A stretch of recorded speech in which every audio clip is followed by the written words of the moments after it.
Assalamualaikum warahmatullahi wabarakatuh.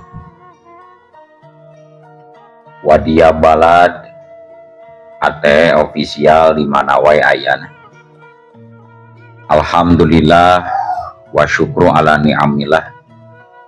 Kalawan diwuwuh ku qabul anu maha agung, dibarengan ku pangijabah anu maha kawasa, diiring ku kadeudeung kanya Gusti anu maha suci. Urang ayeuna dugi kadangat ayeuna masih keneh tiasa ditepang dangukeun deui dina acara anu matuh kamemet urang sadayana. Nyatana dina pagelaran dongeng Sunda jejer carita ngukut tuyul, ayeuna kantun bagian anu pamungkasna, bagian anu terakhir pamiarsa. Tamat beres rewes tuntas paragat dongeng ngukut tuyul ieu. Ieu dongeng mangrupikeun buah karyana Kang Eka Irpin. Sumangga kanu teu acan subscribe geura subscribe heula. Ngarah langkung pogot sareng langkung sumanget deui ka si mamangna dina enggoning medar ieu dongeng.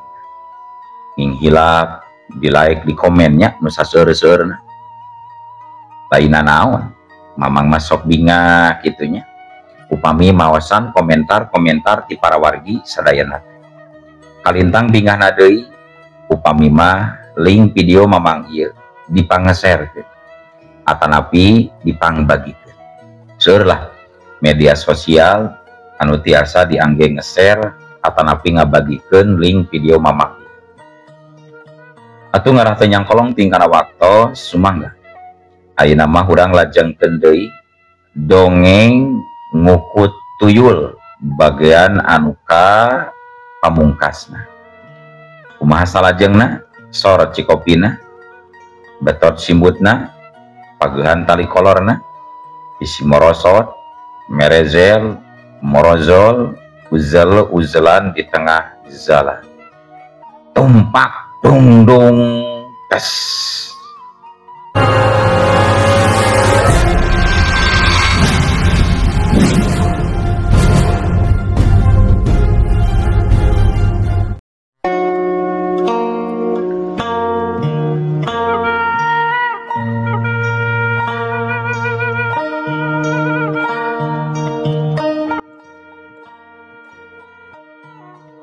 Asa ku harengheng teuy atunya lembur tekang kamari-kamari buyur masalah tuyul.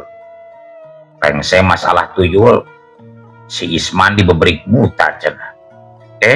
Ayeuna kadenge deui beja aya riwa anu nyarupakeun juragan adun. Meni aya wae atunya Kang. Ceuk dinta nyarita ka Komar. Ulah waka dipercaya kitu wae anu ngaranna beja Madin. Sabab can karuhan bener henteuna. Bisi eta mah isu anu ngajadijieun ku jalema anu teu tanggung jawab. Tempas Komar. Nah ari Akang make ngomong isu sagala. Wa uduy basa penting kamari waktu rek ngajual munding ka pasar. Maka ti mana teh cenari leutik. Kalebah pudunan anu loba tangkal waru jeung patetan kawung geuning. Mundingna teh teu daek maju Kang. Ngarandeg we mejen. Nah atuh barang ngaliuk ka tukang. Sing horeng cenah eta munding teh aya nu numpakan. Tuluy we dititah turun ku Ki Uduy teh. Nya eta nu nangkring jalur munding dititah turun. Daya tamat tetela cenah anu nangkring luhur munding teh rupana jiga juragan adun pisan Kang. Ceuk dinta nyaritana panjang lebarna. Karek beja eta mah Din. Piraku Ki Uduy kudu sieun kudu kitu mah dinta. Komar rada ruas oge ngadenge carita eta. Perkara bener atawa henteu mah kuring oge can yakin Kang. Ngan palebah anu nyaritakeun anak Ki Uduy mah asapiraku make ngabohong. So iraha teuing Ki Uduy sok ngawadul Kang. Apanan urang oge pada nyaho lamun Ki Uduy mah jalma jujur. Salat oge lekat tara kariwat Kang. Cek Dinta ngajentrekeun deui. Ngadenge kitu Komar jadi ngahulang. Cek pamikirna aya benerna oge caritaan Dinta. Lantaran memang bener Ki Uduy mah jalma jujur. Dijauheun kudu ngabohong atau ngawadul. Tapi anggar urang mah kudu taki-taki. Ronda ulah nepi ka eureun deui. Ulah kudu nunggu kajadian wae karek rame deui. Urang waspada we teh ayeuna mah. Cek Komar nembalan. Keur uplek ngawarangpong kitu katingali di palebah-lebak deukeut tampian aya anu ngajuringkang ngabelesat kana arahan dapuran awi. Belesat. Komar anu geus kalatih sagalana jadi curinghak tulinang pok nyarita. Dinta, usuk, udang. Aya nu ngajuringkang di lebak euy, ngabelesat tuh. Kabelah barungkun awi. Buah batre jeung popongkol masing-masing kancang. Cek Komar nitah ka Dinta jeung Usuk supaya harudang. Teu talangke anu duaan gancang hudang. Tuluy nuturkeun Komar ngulincer jalan ka pipir bade rancepan. Sabab sieun ngagerwahkeun kanu tadi ngacuringkang. Lalaunan euy lumpang mah. Kade bisa necak regang garing. Bisi kabur mangklukna euy. Cek Ucup ngawanti-wanti. Henteu ngamenit Komar, Ucup jeung Dinta geus nepi kana dapuran awi. Tuluy tiluana nalingker ti dua arah. Sanggeus ngarasa yakin yen aya jalma anu keur nyumput tukangan dapuran awi. Ucup jeung Dinta gancang nyampeurkeun bari nyorotkeun senter.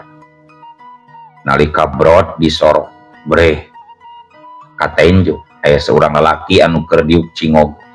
Beungeutna tungkul adek kana tuurna. Kadenge sorang nginghak hawar-hawar. Komar anu ngajagaan di belah tukang nyarita rada tarik. Aya saha Dinta? Aya saha? Lamun aya jelema mah cerak wae euy. Nanaonan lain wayah jig-jig ka dieu. Tewak.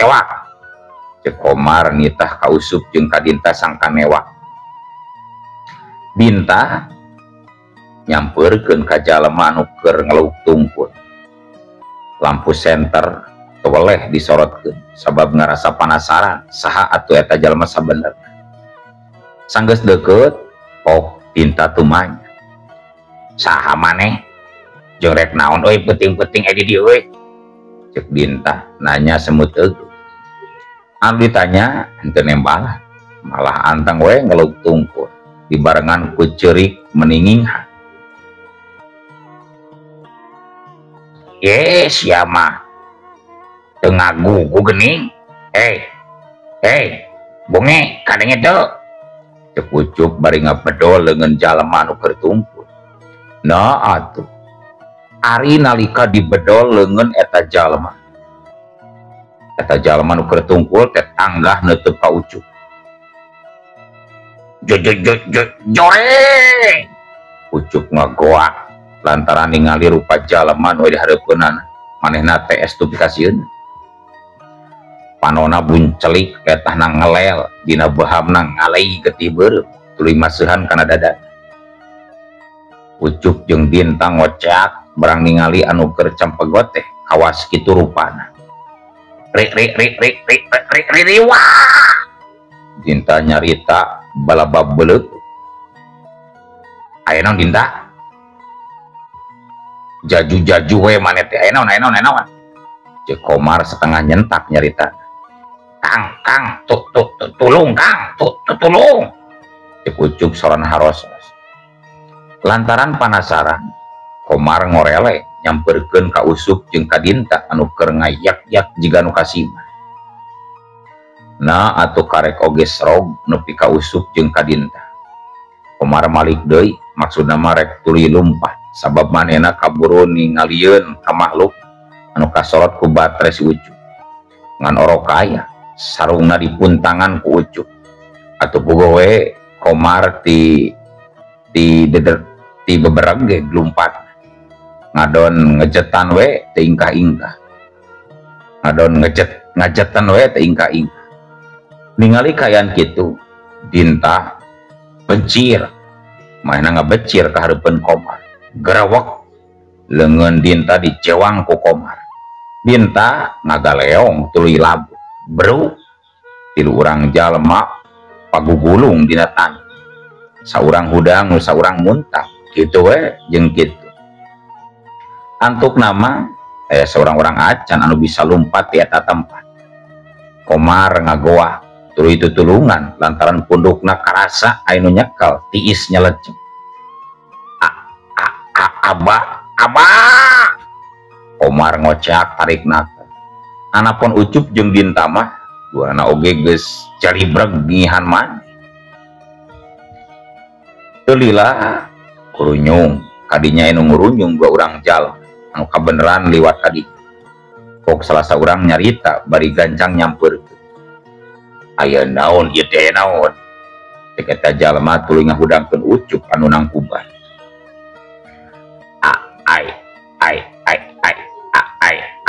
ayah Ucup tekebak nyarita ayah teh aya naon aya bangsat lain ceuk eta jalma teu manyade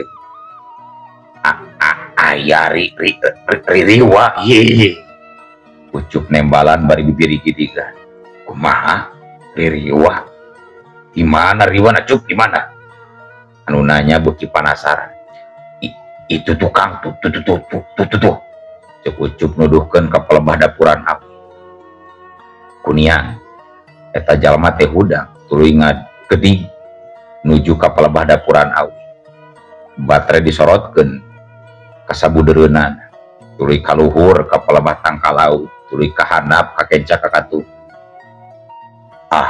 eueuhna naon Ucup Komar Dinta tuh suung teh sasaha mana ririwa eta jalma bari terus nyorotan ka dapuran awi.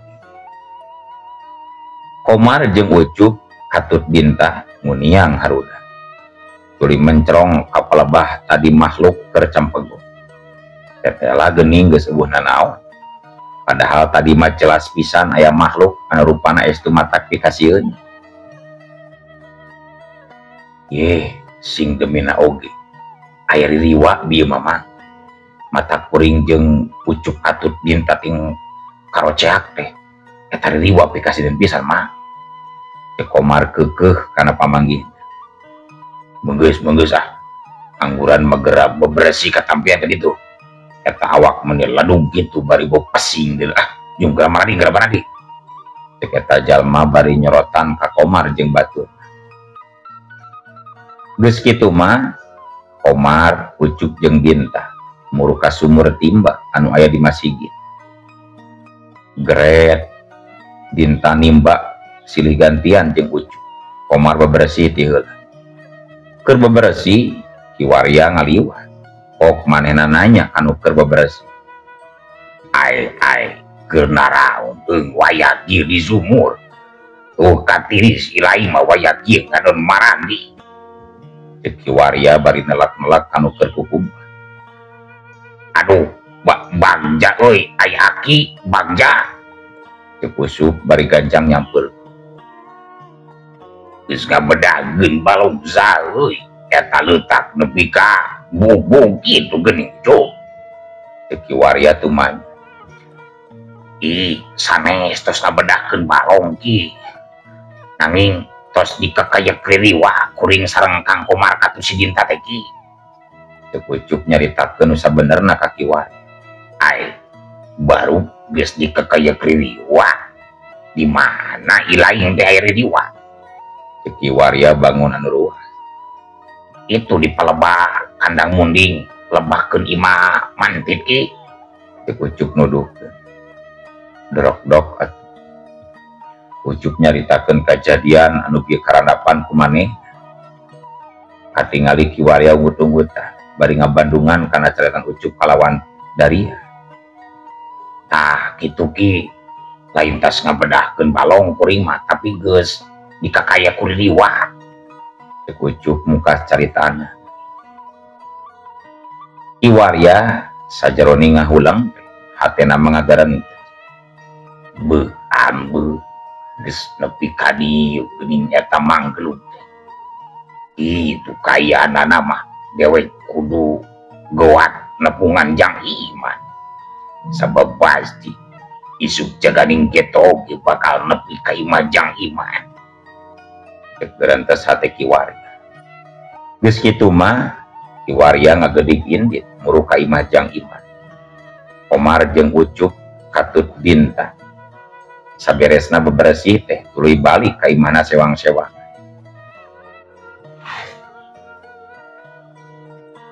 pecapkeun harita Ki Warya geus nepi deui ka imahna Jang Iman kayaan di imah Jang Iman geus simpe lantaran memang wanci geus sareureuk kolot Ki Warya unggah ka tepas tuluy kakatrok kana pantai Jang Iman Jang Iman ieu lagi Jang ieu lagi Ki Warya tuluy gegerawan ka Jang Iman kadenge ti jero imah aya nu nembalan suara lalaki nu tayarian Jang Iman tuluy muka panto geuning aki yap kalebet atuh Ki cek Jang Iman nita asup ka Ki Warya hambura yeuh Jang hambura lain aki teh hayang unggah ngan ieu teh aya hal anu leuwih penting anu kudu ditepikeun ka ujang Ki Warya nyaritana dari anak sok atuh mangga calik ditepas we Ki Jang Iman bari nuduhkeun kana kores geek weh Ki Warya dieu tuluy nyarita ka Jang Iman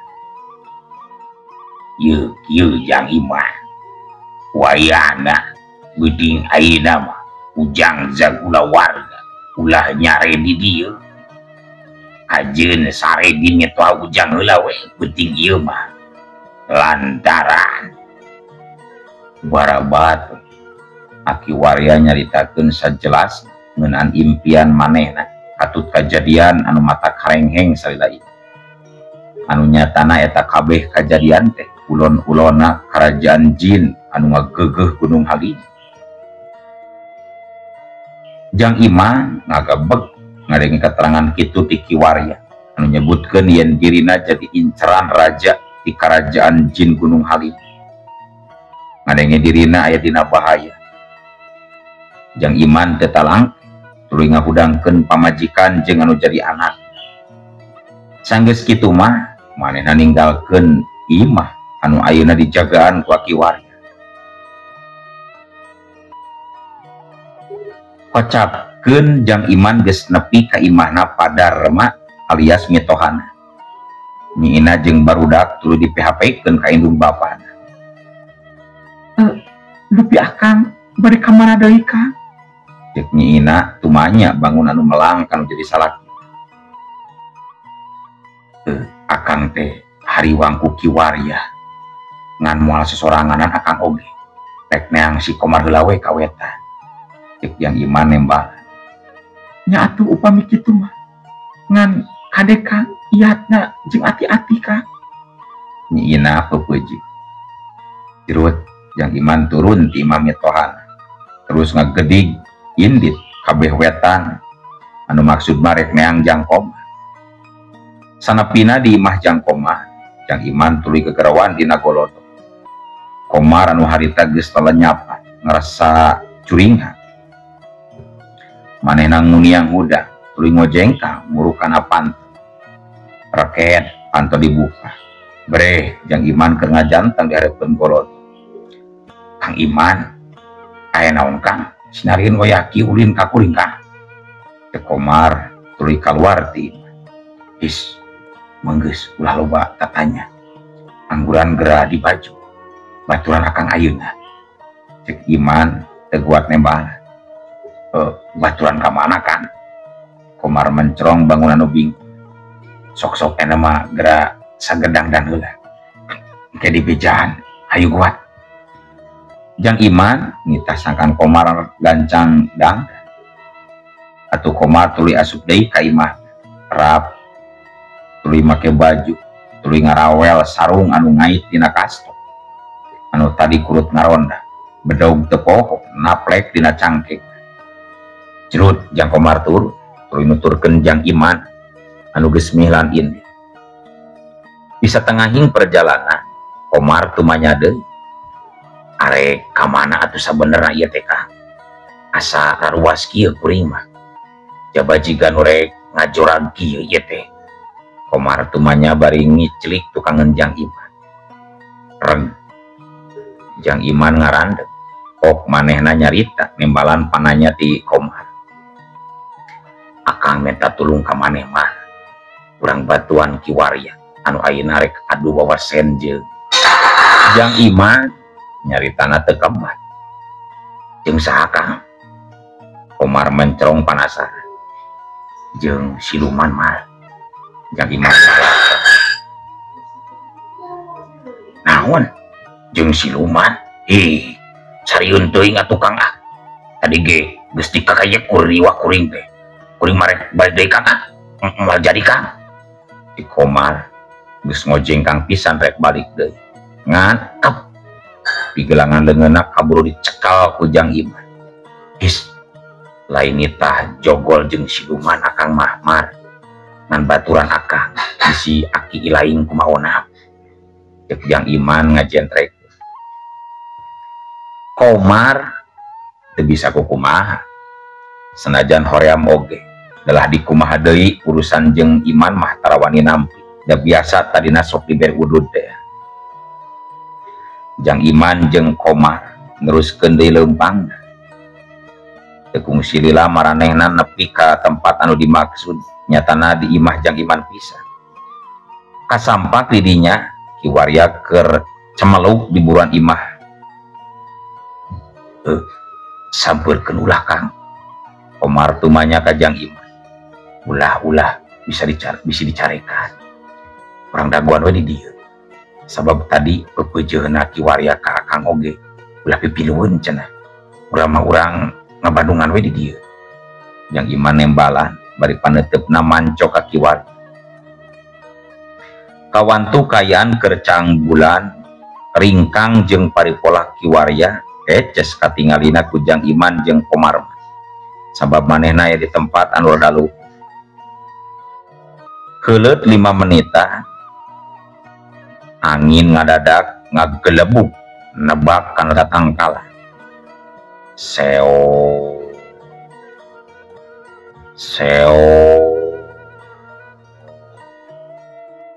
lila beuki lila angin beuki ngagelebuk gagedean. Reup kaya ngadadak jadi angke.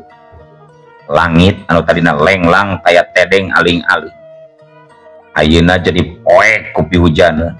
Barasat burinya gelap mending ngabarasat ngaburinya disusul ku sora anu jeroget guludug anu ngagelegger.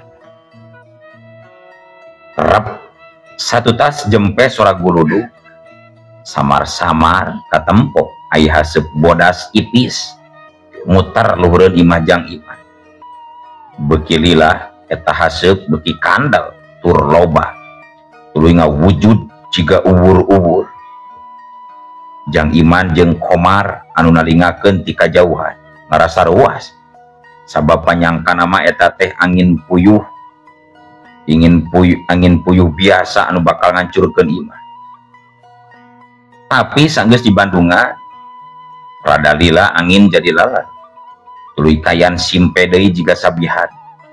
Haseup bodas ngaletikan tuluy ngiles barang jeung leungitna haseup jeregedeg katempo hiji makhluk ngacirim ka kalayangan.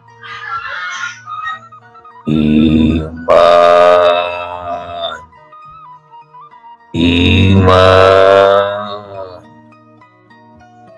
keluar ilaing Iman keluar. Eta makhluk gegeroan nyabit-nyabit ngaran Jang Iman. Alhamdulillah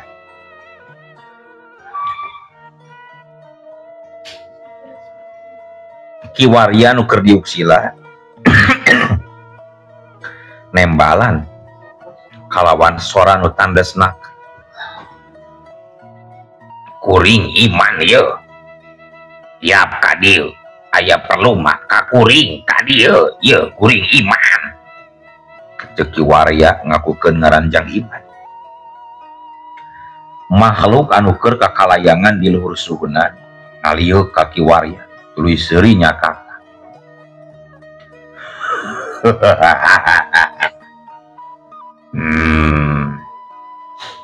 Titila Ilahi geus ngabagyakeun kadatangan dewe geuning iman. Ayu milu jeung dewe geuleuh iman milu. Ceuk eta makhluk umajang. Jung we rek balik mah kuring mah betah keneh hirup di alam dunia dulu.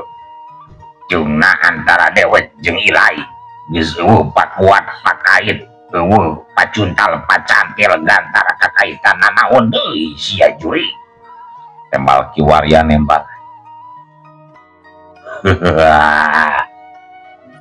Iman silaing kudu jadi rakyat kaula jiga si adun ayeuna anu keur kumaula. Eta makhluk Jang Iman jeung Komar anu ngadengit caritaan eta makhluk ruas lantaran tetela maotna adun teh geuning maot teu wajar. Sasatna diteang ku Raja Jin Gunung Halimun. Komar mah timiti ningali aya nu kakalayangan oge geus noroktok tueur bujurna kadenge kokompodan. Lamun dewek gedae Ilahi rek kumaha kira-kira na juri. Ceuk Kiwaria.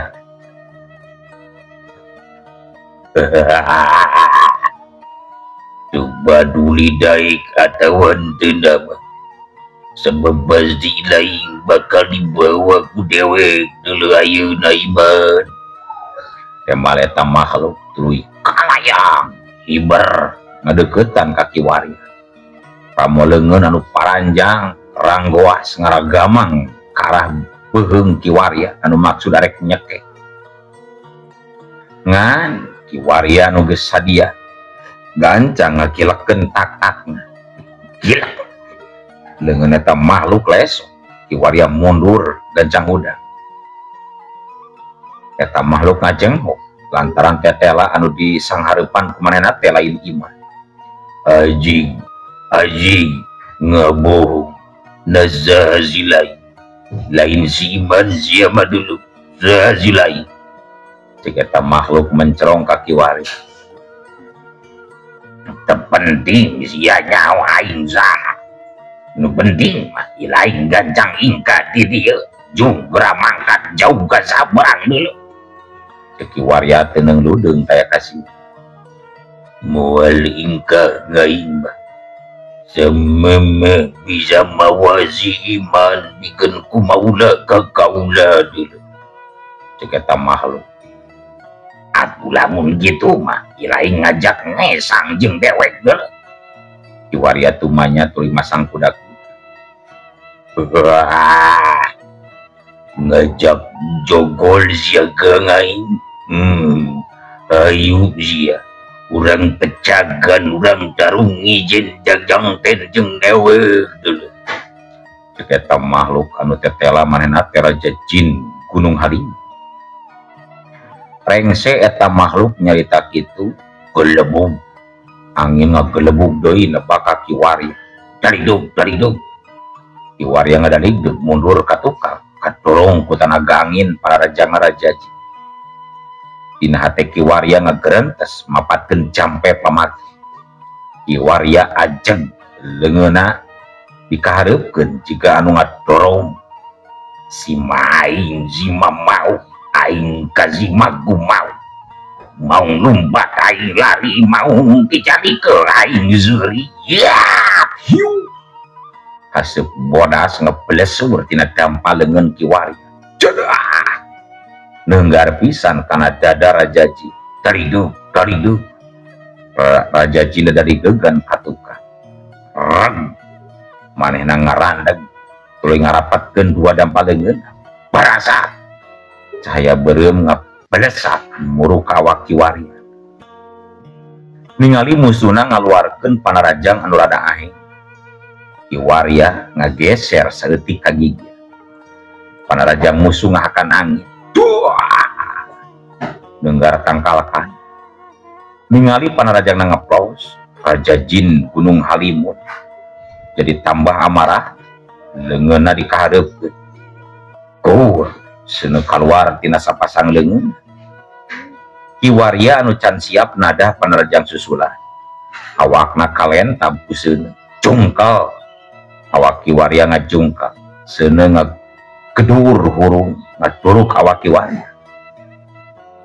Jang Iman anu ningali eta kajadian ngajerit ningali Kiwaria anu gogorentel ngan dina sakadet metra seuneu anu ngaduruk badan Kiwaria teh pareum pada hari teh kuniang Kiwaria hudang tuluy gegetre aduh atul sia ka sebelah atul dulu cek Kiwaria tuluy niupan baju anu sabagian aya anu ngalunkeun nempok kitu Raja Jin olohok manehna gobodeg telila manehna narajang deui beureup buleud ngincer mamaras Kiwaria sak lo Kiwaria ngelau plos beureup Raja Jin teh ngahakan angin sonoton belum Raja Jin labuh nang uban kabawa ku tanagana sorangan. Kiwaria gancang nyabut wesi kuning anu nyelap dina bebeurna seret wesi anu tadina ukur sajengkal teh barang dicabut mah jadi manjangan aya kana sadeupan kalayan ngucapkeun bismillah wesi anu tadina keras kedak sakala jadi leuleus jiga tali tambang gerawak beuheung Raja Jin dicekal tali wesi kuning dipelitkeun kana beuheung Raja Jin tuluy tungtung anu hiji deui dipelitkeun kana tuurna rak Raja Jin kekerungan lantaran manehna diringkus ditalikung ku Kiwaria make wesi kuning. Ampun nuber cik Raja Jin kadenge pikarunya mentong ngawadul sia nyaan ilaing salah bongkokan kadewe cik Kiwaria bari ngadangkeun sirah lawan nyaan manusia ganjang lengpas gendeng we cik Raja Jin menta-menta ka Kiwaria ilaing ku dewek bakal dibebaskeun ngan kudu janji ilaing moal ganggu deui ka incu dewek nyatana Jang Iman jeung zagurna manusia nu sejena siap janji lain cik Kiwaria meresa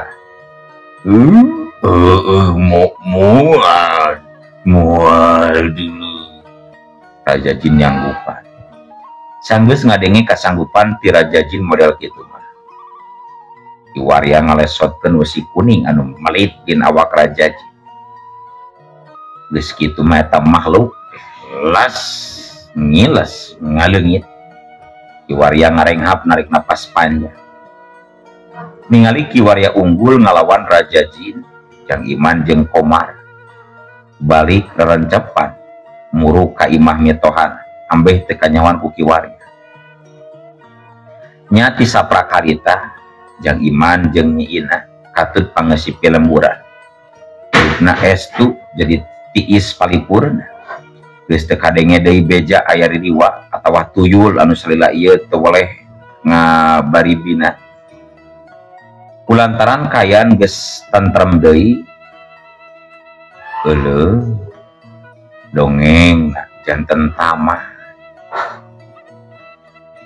baraya Ki Agus jago di mana wae ayana rupina dongeng ngukut tuyul tos rengse mung sakitu anu tiasa kapihati langkung saur bae carek bobos sapanon carang sapakan hapunten anu kasuhun hapunten anu kateda upami aya nu kasabit nami kasebat wasta tur wewengkon anu sami eta mah mung saukur wang-wangan anu teu dihaja istuning hayalan.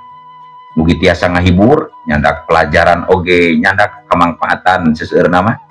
Urang patepang deui dina carios anu sanes. Hatur nuhun kanu parantos mairan sareng ngalai anu ngomentar. Mangga dikantun. Wassalamualaikum warahmatullahi wabarakatuh.